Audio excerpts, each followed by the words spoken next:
والله لولا الله ما اهتدينا ولا تصدقنا ولا صلينا فأنزلا سكينة علينا وثبت الأقدام إلا قينا.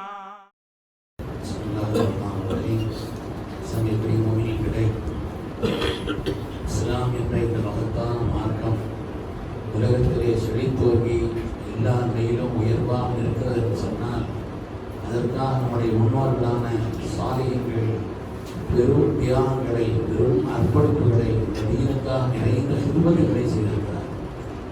ஏராளமானவர்கள் சில பேர் தஃசீர்களை எழுதுவதிலே, சில பேர் ஹதீஸ்களை எழுதுவதிலே, பல்வேறு நூல்கள், பல்வேறு சமூக சேவைகள். உலகத்தில் இத்தனை ஆயிரம் மஸ்ஜிதுகள் இருக்கிறது என்று சொன்னால், லட்சக்கணக்கான மஸ்ஜிதுகள் இருக்கிறது என்று சொன்னால், எத்தனையோ சமுதாயத்தினுடைய நன்மக்கள் அதற்காக செய்து பெறுவது. இதேபோல் உலகத்தில் எத்தனையோ தீனியான ஸ்தாபனங்கள் இருக்கிறது என்று சொன்னால் அதற்காக பெருமக்கள் செய்த சிறப்பான நல்ல ஹிதுமத்துகள். அந்த அடிப்படையில் இந்த தீனுக்கு சிறந்த ஹிதுமத்துகளை செய்த, ஹதீஸ் உலகத்திற்கு மிகப்பெரிய ஹிதுமத்துகளை செய்த மேதைகளிலே இமாம் அபூ தாவூத் ரஹ்மத்துல்லாஹி அலைஹி ஹதீஸாகவே வாழ்ந்தார். இமாம் அபூ தாவூத் ரஹ்மத்துல்லாஹி வஃபாத்தான பிறகு ஒரு ஆள் அவளுக்கு கணவர் கண்டாங்க. உங்களுக்கு ஈடேற்றம் கிடைச்சிச்சா, அல்லாஹ்வுடைய பொருத்தம் எப்படி கிடைச்சிச்சு?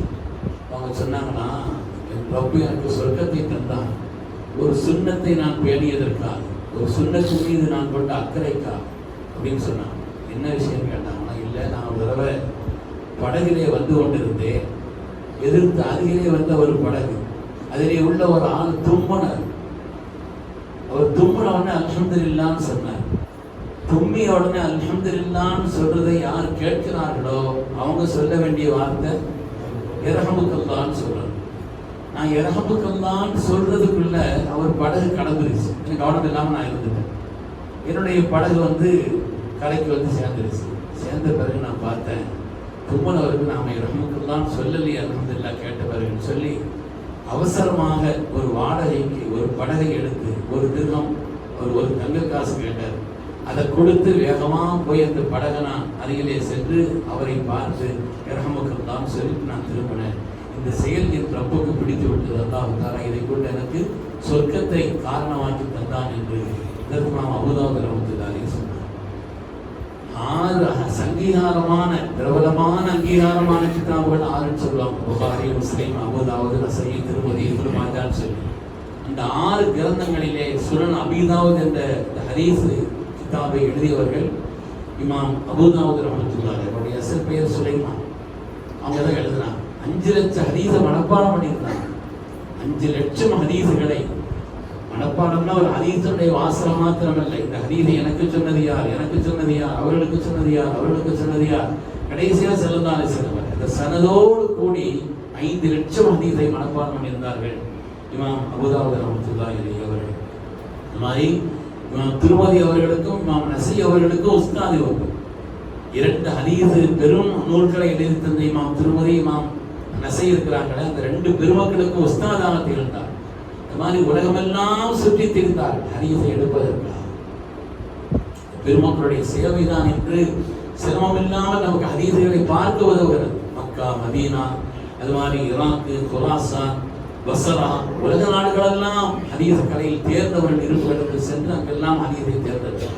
கடைசியாக பஸ்ராவில் தான் தங்கியிருந்து அங்கே தான் அப்பாத்தா இருக்கிறார். அவங்களோட உடல், அவங்களுடைய புகழுடன் அடக்கப்பட்டிருக்கிறது பஸ்ராவில். சொல்றாங்க, நான் 5 லட்சம் ஹதீஸை மனப்பாடம் பண்ணேன், 4800 ஹதீஸனுடைய கிதாபை எழுதியிருக்கிறேன். ஆனால் ஹதீஸிலேயே தங்களை அர்ப்பணித்து அவர் சொல்றாங்க, 4 ஹதீஸ்களை கவனத்தோடு வாழ்க்கையில் பின்பற்றி நடந்தால் நம்முடைய தீன் நிறைவாகும் சொல்றாங்க. 4 ஹதீஸ்கள். முதலாவது சொல்றாங்க, இன்னவல் அமால் பின்னியாத், எந்த செயல்களும் அவருடைய எண்ணங்களை பொறுத்துதான். என்ன எண்ணத்தில் அதை பார்க்கிறார், எந்த எண்ணத்தோடு அதை செய்கிறார், எல்லா அமல்களுக்கும் இது பொருத்தும். நல்ல எண்ணத்தோடு பள்ளி தொழுக வர்றாரு, தொழுக வர்றது எதுக்கு, தொழுகிறதுக்காண்டின்னு வர்றாரு. இன்னொரு நாங்கள் போனால் நல்ல படுத்த தூக்க வருது, 2க்கும் ஒரே கூலியர். எண்ணங்களை பொறுத்து தான் கூலி எந்த காரியத்திலும். இது மாதிரி எல்லா அமல்களுக்கும். அதனால் முதலாவது எண்ணங்களை சீராக்கிக் கொள்வது, நல்ல எண்ணங்களோடு வாழ்வது இருக்கிறது. இது இந்த ஹதீஸை பின்பற்றி நடந்தால் நம்முடைய வாழ்க்கையினுடைய பெரும் பகுதி சீராகும் என்று சொல்றார். ரெண்டாவதா சொல்றாங்க மின் ஹஸ்னி இஸ்லாமில் மருவி தர்க்குஹுமாலா யானி. ஒரு இஸ்லாமில் உயர்வான இஸ்லாம் அப்படிங்கிறது ஒரு மனிதனுக்கு எதுன்னு சொன்னா தேவையில்லாததை விடுறது. எனக்கு தேவையா அப்படின்னு பார்க்க, தேவையில்லாததை விட்டு விட்டாலே இந்த மார்க்கத்துல பெரும்பகுதி அவனுடைய வாழ்க்கையில சீராகிவிடும். நல்ல எண்ணங்களை கொண்டுள்ள அந்த ஒரு ஹதீஸை பின்பற்றுவது, தேவையில்லாத விஷயங்களை விட்டு ஒதுக்கிக்கிறது. எனக்கு தேவையா, எனக்கு தேவையில்லை என்று சொன்னால் அதை விட்டு ஒதுக்கிக் கொள்வது இருக்கிறதே, மார்க்கத்தில் பெரும்பகுதியை இவன் சீராக்கிக் கொள்கிறான். பெரும்பகுதி. மூணாவது சொல்றாங்க நான் எக்கூல் முஃமின் முஃமினன் ஹத்தா யர்தா லி அஹீஹி மா யர்தா லி நஃப்ஸி. தன்னுடைய தனக்கு விரும்புவதை தன் சகோதரனுக்கு விரும்புவது. எனக்கு எது ஆசைப்படுறோம், நான் கேவலப்படக்கூடாது. எல்லாரும் நினைக்கத்தானே செய்வாங்க, யாரையும் நான் கேவலப்படுத்தக்கூடாது. நான் புகழோடு இருக்க வேண்டும் ஆசைப்படுவேன், மற்றவர்களையும் புகழ ஆக்க வேண்டும். அது மாதிரி என்னுடைய வாழ்க்கையில் நான் என்னுடைய உயர்வுக்காக எதையெல்லாம் விரும்புவேனோ, என்னை பற்றி மற்றவங்க புறம் பேசுறது நான் விரும்ப மாட்டேன். மற்றவங்களை பற்றி நம்ம புறம் பேசக்கூடாது. என்னை பற்றி எனக்காக நான் எதையெல்லாம் பொருந்தி கொள்வேனோ விரும்புவேனோ அதை மற்றவர்களுக்கு விரும்புவது என்று இந்த அளவுகோலை வைத்து, இந்த ஹதீஸுடைய அளவுகோலை வைத்தால் நம்முடைய மார்க்கத்தில் தீனின் பெரும்பகுதி உன்னதமாக ஆகிவிடுகிறார். நாலாவது சொல்றாங்க அல் ஹலால் பையினுன் வல் ஹராம் பையின். ஹலால் தெளிவாக சொல்லப்பட்டிருக்கிறது, ஹராம் தெளிவாக சொல்லப்பட்டிருக்கிறது. ஓ பைனஹுமா முஸ்தபிஹாத். இந்த ரெண்டுக்கு மத்தியில சில ஹதீஸுகள் இருக்கிறது, சில செயல்கள் இருக்கிறது. அந்த செயல்கள் எப்படின்னு சொன்னா ஒரு வேலிகள் போல் சுபஹாக்கள், சந்தேகம் செய்யலாமா செய்யக்கூடாதா, நல்லதா நல்லது இல்லையா அப்படின்னு சிலவைகள் இருக்கிறது. அதை விட்டும் தான் தவிர்த்து கொண்டால் ஹலாலை செய்வோம், ஹராம நீக்கிறோம். ஆனால் சிலவைகள் இருக்கிறது உபைனுமா முஸ்தபிஹாத், சில செயல்கள் இருக்கிறது அவைகள் சந்தேகத்திற்கிடமானவை, அதை விட்டும் தவிர்த்து விட்டார். அவைகள் எல்லாம் ஒரு இடத்துக்கு போறதுனால ஒரு வேலி போல, வேலி இருக்கிறதே மன்ஹாம ஹவுல் ஹிமா யூசிக்க யக்ரபி. வேலியே சுத்திக்கிட்டு இருந்தா உள்ள விழுந்துடலாம்.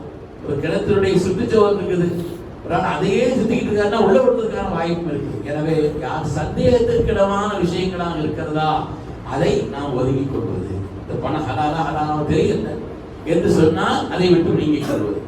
இந்த 4 ஹதீஸுகளை வாழ்க்கையிலே ஒரு மனிதன் பின்பற்றி வாழ்ந்தால் அவருடைய நீயத்தை சரியாக்கிக் கொள்வது, அதே போல ஒரு மனிதன் தேவையில்லாத காரியங்களை விட்டொழிப்பது, தனக்கு விரும்புவதை பிறருக்கு விரும்புவது, ஹலாலை செய்வது, ஹராமை விடுவது, சந்தேகத்திற்கிடமானங்களில் இருந்து தன்னை ஒதுக்கிக் கொள்வது, நீக்கிக் கொள்வது இருக்குமானால் அவன் இந்த தீனை பின்பற்றி வாழ்வதிலே உன்னதமானதாக ஆகிவிடுவான் என்று ஹதீஸ் கலையிலேயே தங்களை காலமெல்லாம் அர்ப்பணித்துக் கொண்ட இமாம் அபூதாவூத் ரஹ்மத்துல்லாஹி சொல்லி காட்டுவார். அல்லாஹ் தஆலா அந்த மேதைகளை போல் நாமும் இந்த தீனுக்கு நம்மால் முடிந்த ஹிதமத்துகளை செய்வதற்கு அல்லாஹ் நசீபை தருவானாக. நம்முடைய தீனையும் துன்யாவையும் அல்லாஹ் தஆலா கைராக்கி தருவானாக. நம்முடைய ஆகிரத்தையும் அல்லாஹ் சீராக்குவானாக.